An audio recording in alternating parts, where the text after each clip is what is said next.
Professor Martins Fabunmi is from Edo State in Nigeria's South-South region. But listening to him suggests a strong Southwest theme about his utterances. That's because he grew up in Ekiti, in the Southwest, where Anglican traditions accompanied him practically from the womb. I was born in a Christian home, and my father was a teacher. My mother was a tailor, the one we call fashion designing now. The two of them were very strict parents. They were disciplinarians. And in the school that I attended, it was a mission school. The teachers in those days, most of them were clergymen, catechists in the church. They would be teachers in the school, and they would be catechists in the different Anglican churches. What this suggests is that young Martins was effectively located where godly instructions from mom and dad at home just got reinforced by teachers who doubled as catechists. There was no way this would not rub off on Martins. Right from childhood, I belonged to the Anglican Church. In fact, the Anglican Church in the community where I grew up in Ekiti State, I was founded by the younger brother to my grandfather. He had lived in Lagos. He migrated to join the elder brother. Then he brought the faith to that town in Ekiti State. Martins would seem to have been effectively hemmed in by the imperative of good morals. What the catechist preached in terms of good behavior was further prescribed by tradition. He talks about a code that guided even taking a gift on behalf of a neighbor who missed a meeting. If you are absent from a meeting, if I take anything on your behalf, I have to tell you and get permission before I can eat that thing if it is something edible. And if it is something else, maybe money, before I can convert it to my own, I will need your permission. And if I fail to do that, and I eat the food or spend the money without your permission, the repercussion is death. Martins moved from primary school to secondary school, where he came under a principal for whom discipline was a first creed. His life, which was already being shaped up by religion and tradition, had more lessons to take. Our principal was very strict. He would read our letters in public assembly. And so nobody will want to go wayward in our school days. We were always very careful. And I discovered that the background has built me up. One, it enables me to know that I don't need to buy my way before I can climb up, that I have to do extra work. Like my principal in those days would tell us, hard work does not kill. It is laziness that kills. What, to Professor Fabunmi, is integrity? Integrity means decency in all ramifications. It involves doing the right thing even when nobody is watching you. How has he dealt with moments that have stretched his resolve to stay on the side of upright behavior? Temptations will come, but you have to reconsider your stand. I remember a time, in fact it happened twice, money that was not mine was paid into my account.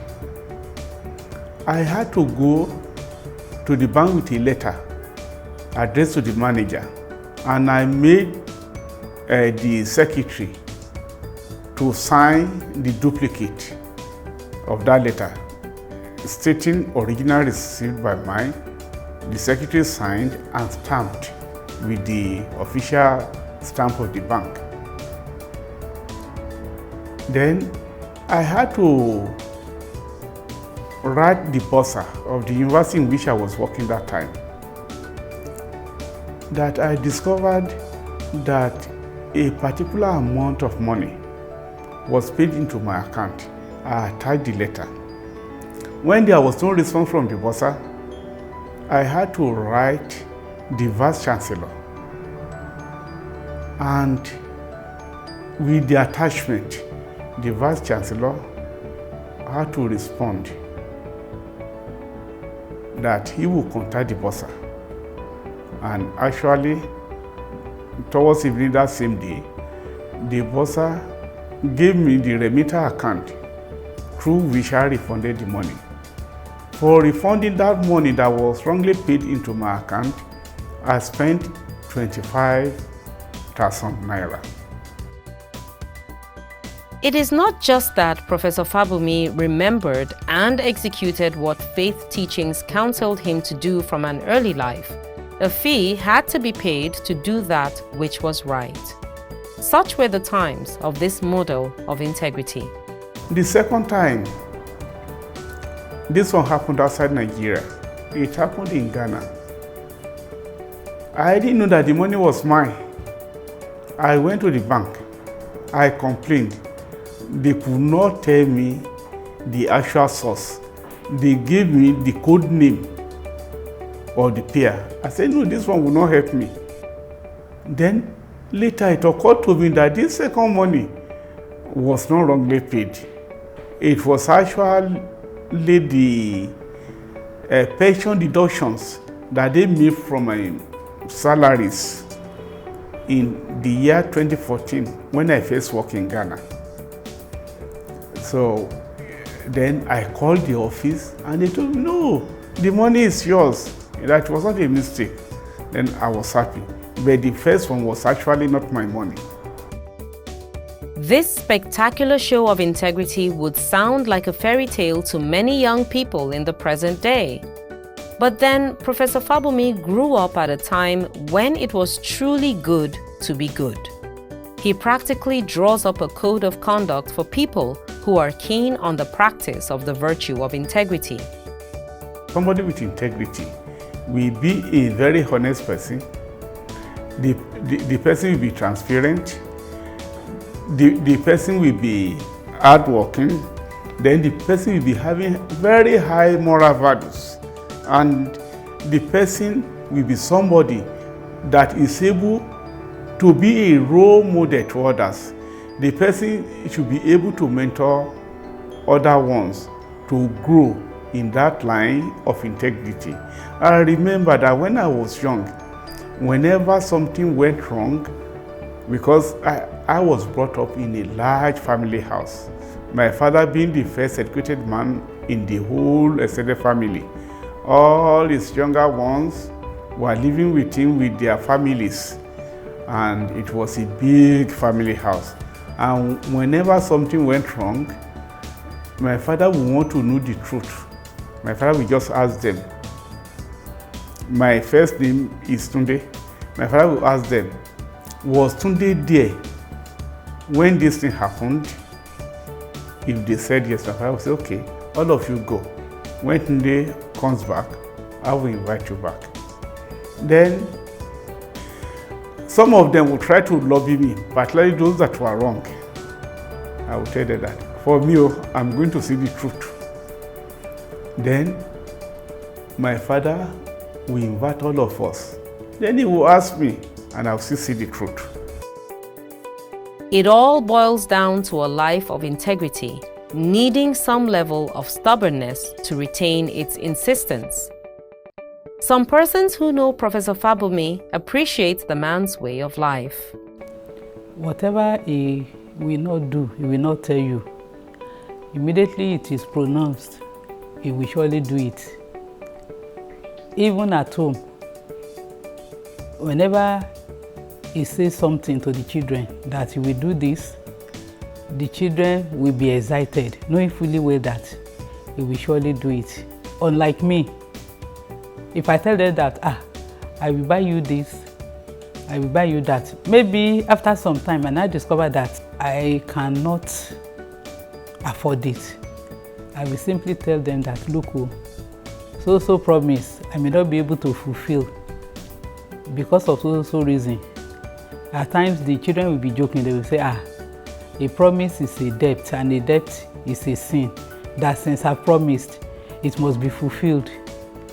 But their father, come rain, come sunshine, he will go out of his way to fulfill it.